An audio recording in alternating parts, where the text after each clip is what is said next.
ಶೀಟ್ನಿಂದ ನಿರ್ಮಾಣ ಮಾಡಿದ್ದಂತಹ ಮನೆ ಸಂಪೂರ್ಣವಾಗಿ ಸುಟ್ಟು ಕರಕಲಾಗಿದೆ. ವಿಜಯಪುರ ತಾಲೂಕಿನ ಅಲಿಯಾಬಾದ್ ಬಳಿಯ ಪಾಂಗ್ರೋನು ದೊಡ್ಡಿ ಬಳಿ ಈ ಘಟನೆ ನಡೆದಿದೆ. ತುಕಾರಾಮ್ ಚೌಹಾಣ್ ಅನ್ನೋರಿಗೆ ಸೇರಿದಂತಹ ಶೆಡ್ ಇದಾಗಿದ್ದು, ಮನೆಯಲ್ಲಿದ್ದ 5 ಲಕ್ಷ ರೂಪಾಯಿ ನಗದು ಹಾಗೂ 50 ಗ್ರಾಂ ಚಿನ್ನಾಭರಣ ಸುಟ್ಟು ಭಸ್ಮವಾಗಿದೆ.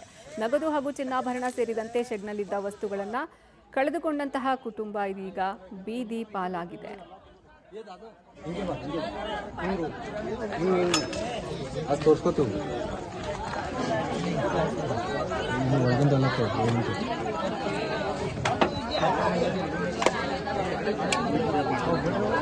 ಹಾ ಬೋಲ್ ಸಣ್ಣ ಮನಿ ಇತ್ತು. ಮನಿ ಕಟ್ಬೇಕಂದ್ರೆ ರೊಕ್ಕ ಇಟ್ಟಿದ್ರು. ಒಂದು 4-5 ಲಕ್ಷ ರೂಪಾಯಿ ಬಂಗಾರ ಇತ್ತು. ಮನೆ ಹುಡುಗರು ಸಣ್ಣ ಸಣ್ಣ ಹುಡುಗರು ಶಾಲೆಗೆ ಏನು ಕಲಿಸ್ಬೇಕು ಈಗ ಎಲ್ಲ ಈ ಥರ ಆಯಿತು. ಮತ್ತು ಇವ್ರಿಗೇನು ಪರಿಹಾರ ಏನೈತಿ ಇಲ್ಲ. ಅವರು ಸಣ್ಣ ಹುಡುಗಿ 9ನೇ ಶಾಲೆಗೆ ಹೋಗ್ತಾವೆ, ವರ್ಷ 10ನೇ ಅವ್ರು ಸಣ್ಣ ಹುಡುಗ ಐತಿ.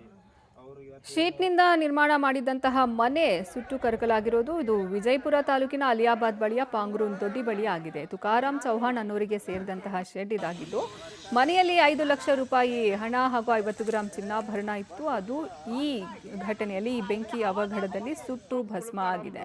ನಗದು ಹಾಗೂ ಚಿನ್ನಾಭರಣ ಸೇರಿದಂತೆ ಶೆಡ್ನಲ್ಲಿದ್ದ ವಸ್ತುಗಳನ್ನ ಕುಟುಂಬ ಈಗ ಕಳ್ಕೊಂಡು ಬೀದಿ ಪಾಲಾಗಿದೆ.